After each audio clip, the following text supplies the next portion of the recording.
Flawedcast episode 145, Dunamis, part 2, Miracles Still Happen.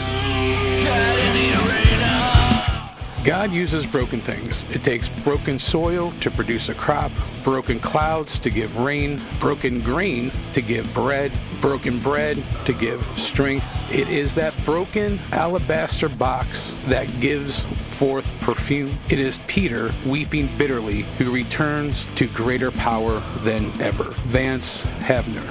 Flawedcast. Get in the arena.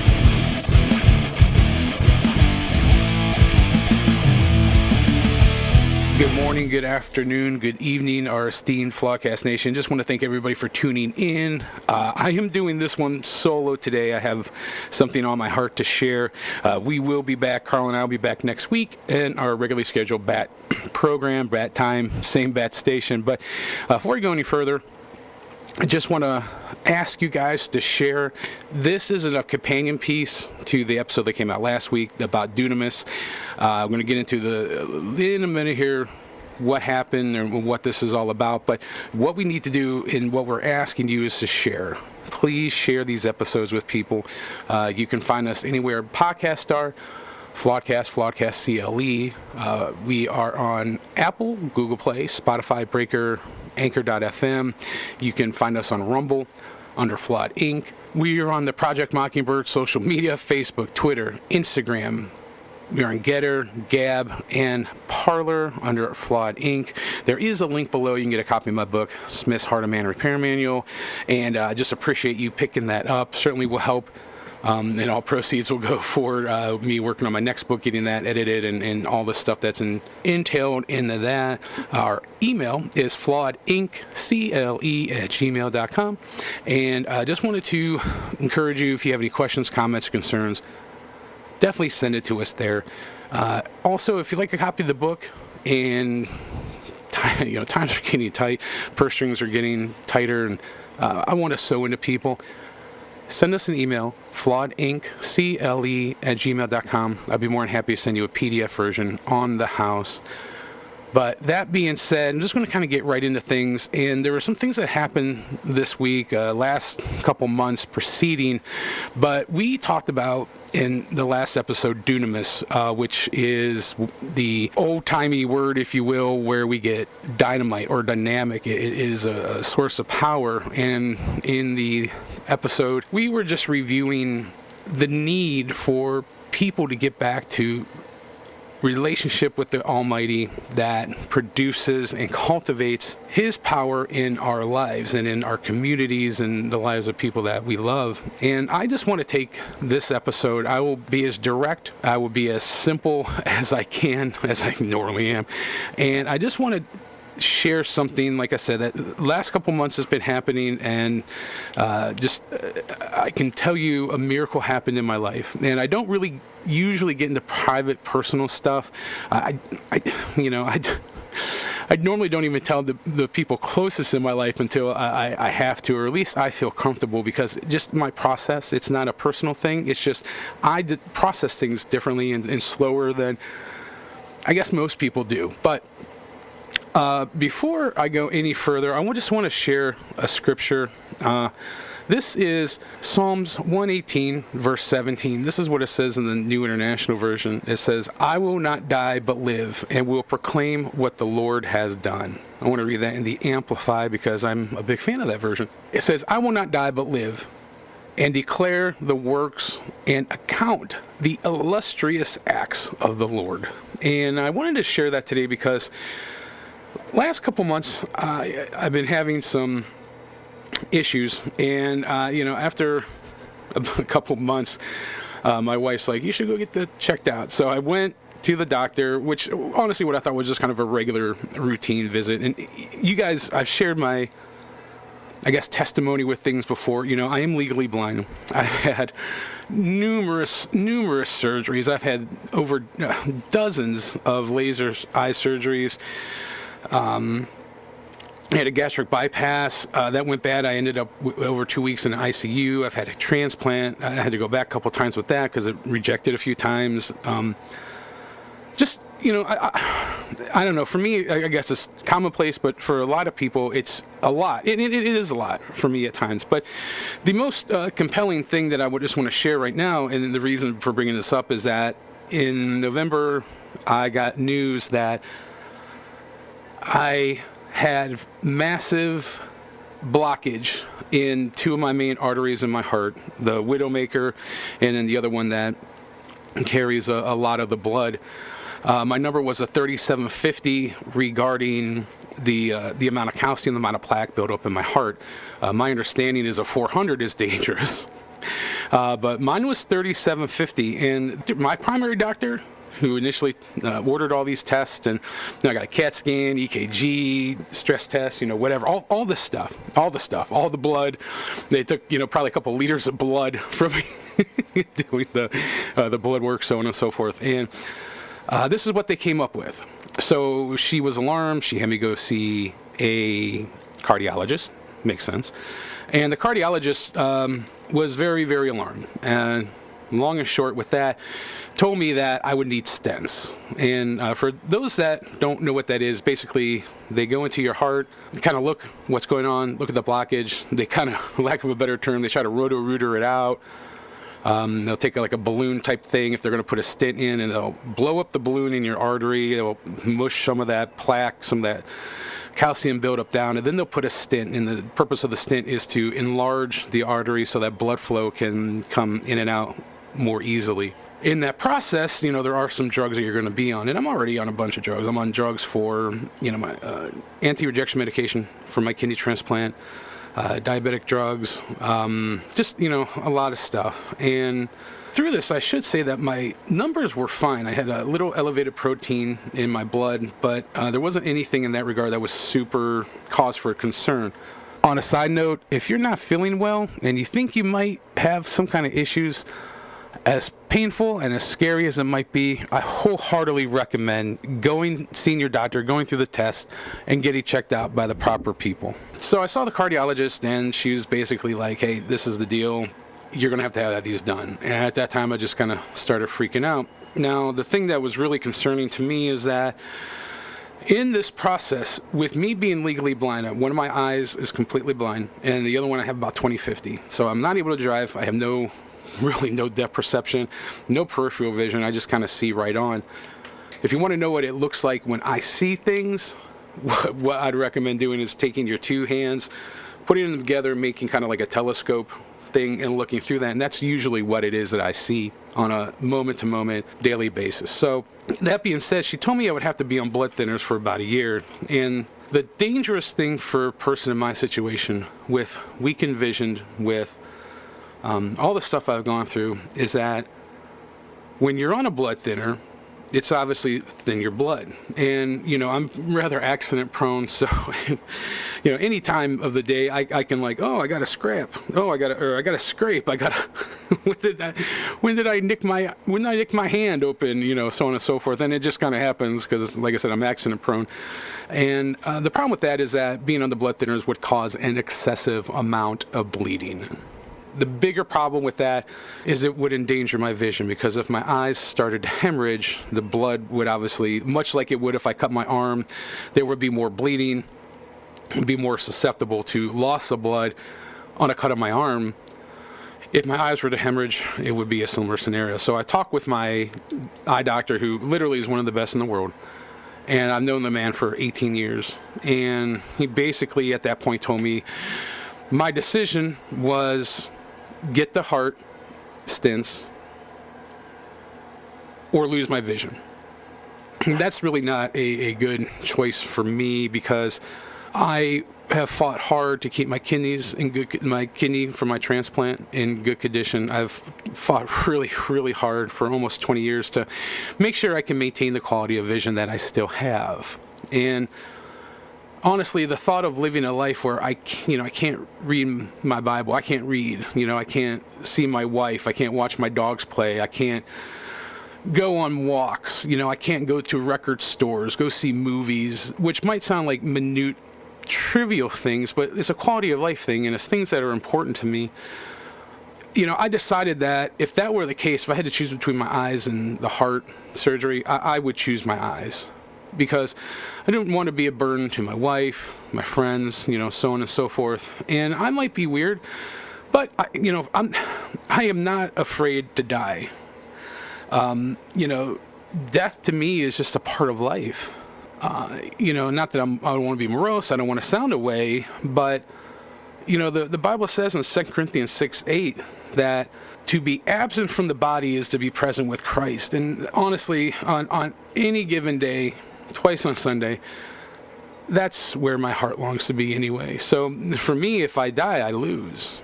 And it's not to sound selfish, but these are some hard conversations my wife and I had, and regarding the day-to-day functionality.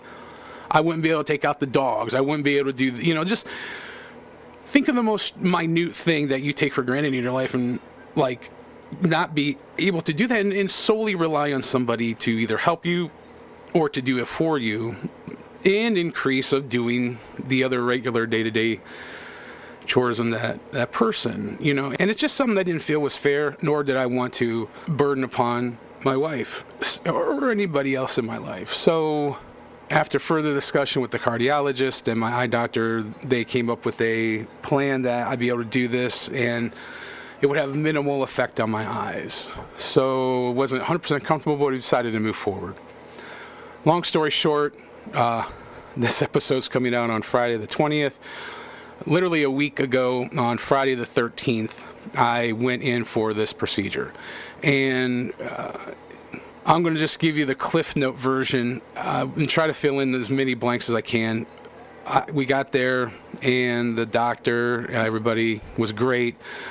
University Hospital in Geauga, and everybody was just great there. They took really good care of me. We were very empathetic and listened to my wife and I's concerns. And we feel like they took our thoughts and considerations and took those to heart. So they took me back into the OR.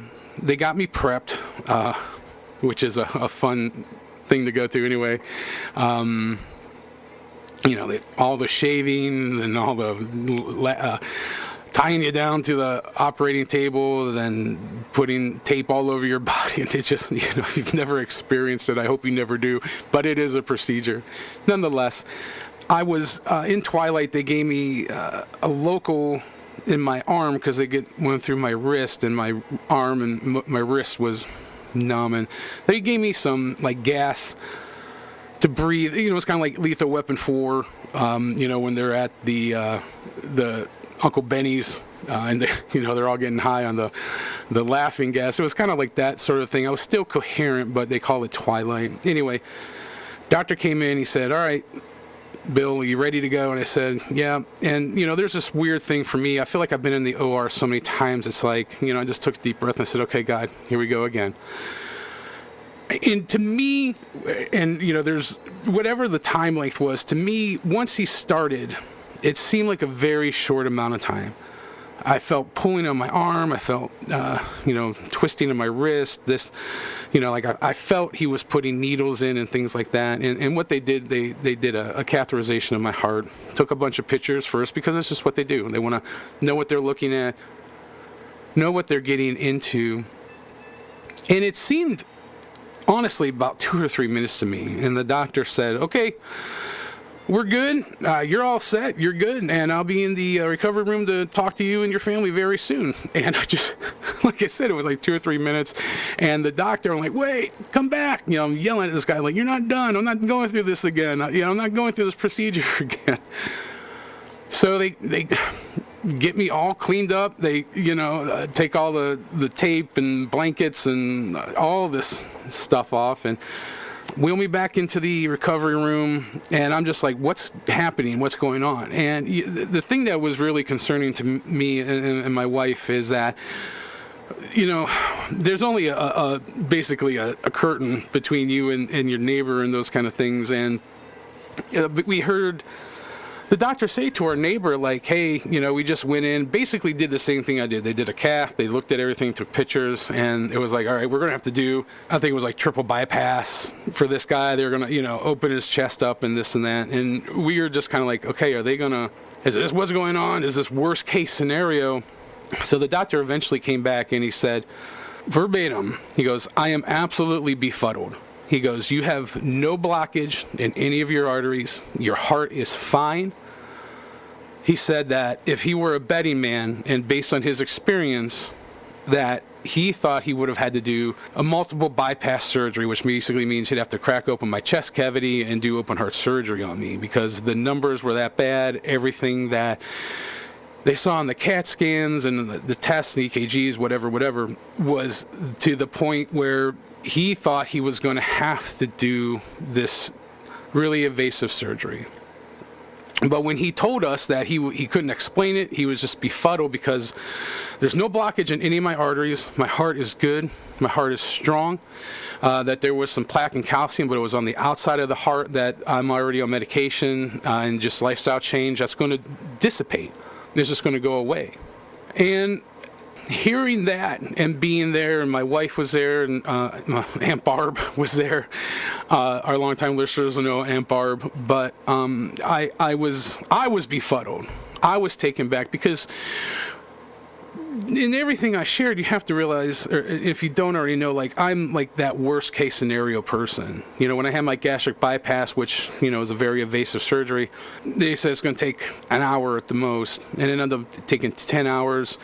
I was in the ICU for over 2 weeks. The doctor said that, she's never had to do any surgery for a bypass where they open somebody, their abdominal cavity up, but I was the one person of the 1,000 that she's done that, had done that. So it's just, I guess you just condition yourself, like we talk about in the show, like how in our society there's just programming, mass conditioning for things, and even for myself with my health, I'm just conditioned, I guess, to think the worst case scenario. But when the doctor gave us this news, I was not prepared for that. I was honestly more prepared for the worst case scenario, cracking open my chest, doing a open heart surgery, double bypass, triple, whatever he said it was going to take. But I knew at that moment that God had done a miracle and that he had spared me. And I do feel really grateful. I feel very humbled. I want to personally, if I haven't already, I want to thank everybody that's prayed for me, that knew about this situation, and people that pray for us just regularly for what Carl and I do on this podcast. But I needed to share this because I don't have any other platform. I don't get asked to speak at places. I don't, and I used to travel the country and speak. I've not done that for a long time. I feel like that may change, I hope, because I do have a passion for that, but that's ultimately what God, the doors he opens and doors he closes. I'm sharing this because, the last episode we talked about Dunamis. We talked about how the power of God, the miracle working, dynamic power of God needs to come back in to people's lives. And I feel like, if nothing else, I was a test subject for that.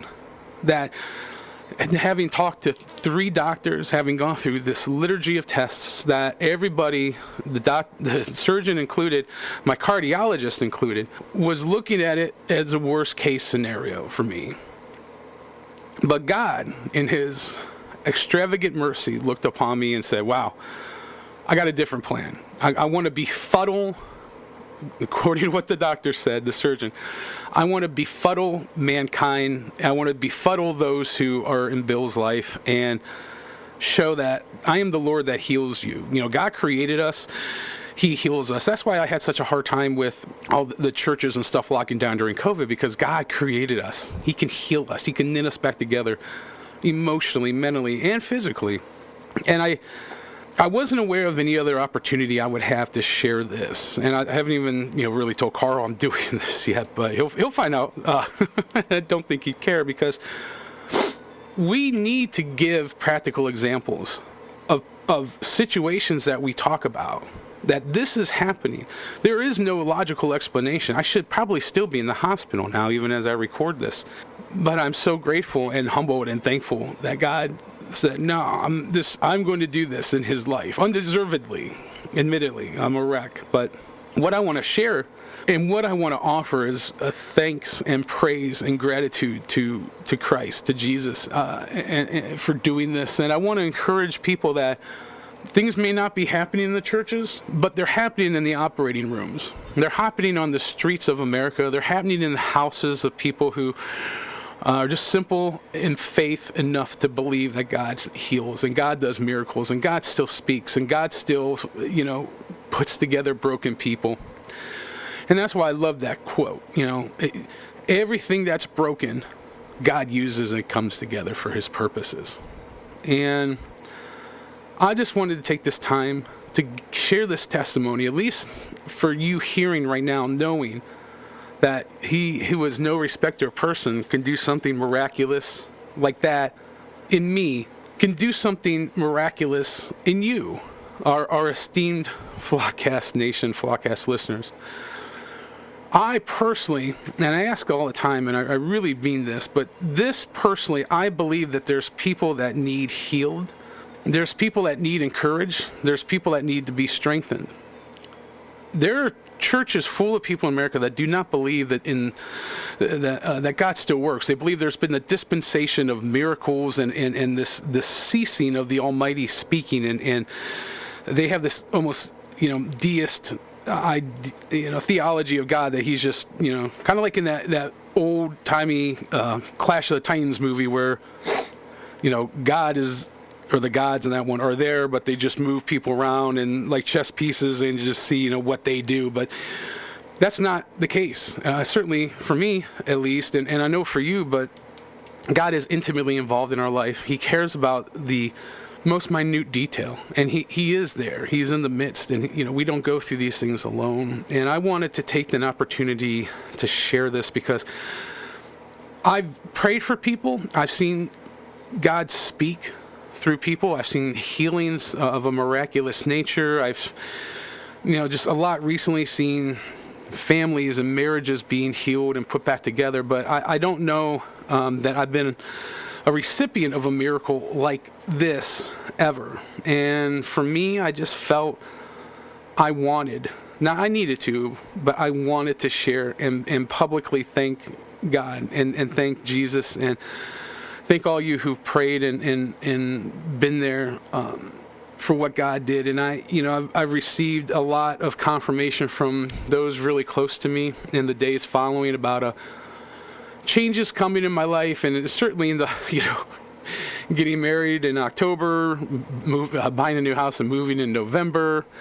I recently got laid off from my job in December. Now January, it's like this miracle happened in the new year. So I'm just believing that my wife's life, we are in God's hands, and he's a merciful God, and he's going to lovingly correct us when we need it, but he's going to direct us as long as we are submitted and open to him. And I just want to take that time to share because it's so important to me. I believe that it's changed my life, and I believe bigger changes, and I don't know what that means exactly, just changes are coming. And I really just want to encourage everybody listening that God is no respecter of person. If he can do it for me, he can and wants to do it for you and to you. Just submit to him. And I'm going to ask one more time, please share this. I know that people need to hear this message. They need to know that the befuddling, inexplicable, almost insultingly unintelligent wisdom and mercy of God is still active and at play in the lives of his people and his children. And if you're listening, I hope and pray that includes you, but we need to share this. For those that believe that God doesn't work, that he doesn't do anything anymore, I'm living proof.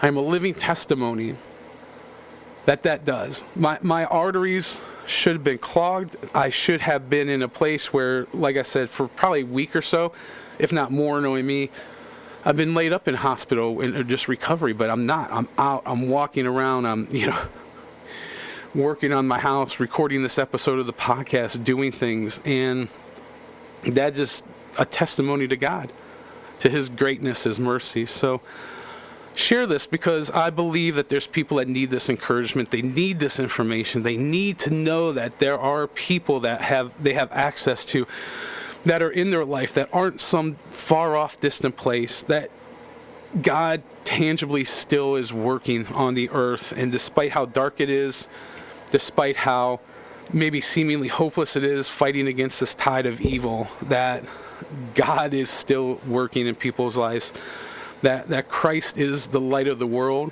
and that just a little light dispels a lot of darkness. So once again, please share this. Please share this. There are people that need to hear this and know it. God is still alive. He's still doing things. So with that being said, you can find us anywhere podcasts are, Flawedcast, CLE. We're on Apple, Google Play, Spotify, Breaker, Anchor.fm. We are on Rumble under Flawed Inc. We're on the Project Mockingbird social media, Facebook, Twitter, Instagram. We're also on Parler, Getter, and Gab, all under Flawed Inc. There is a link below to get a copy of my book, Smith's Heart of Man Repair Manual. I ask that you would get that, and I ask that you would enjoy it, and hopefully would challenge you and encourage you and strengthen you. Our email is flawedinccle@gmail.com. Send us an email if you have any questions, comments, or concerns. Also, if you'd like a copy of my book, can't afford one, I'd be more than happy to send you one. flawedinccle@gmail.com. That being said, God's not dead. He is surely alive. And I am living proof of that.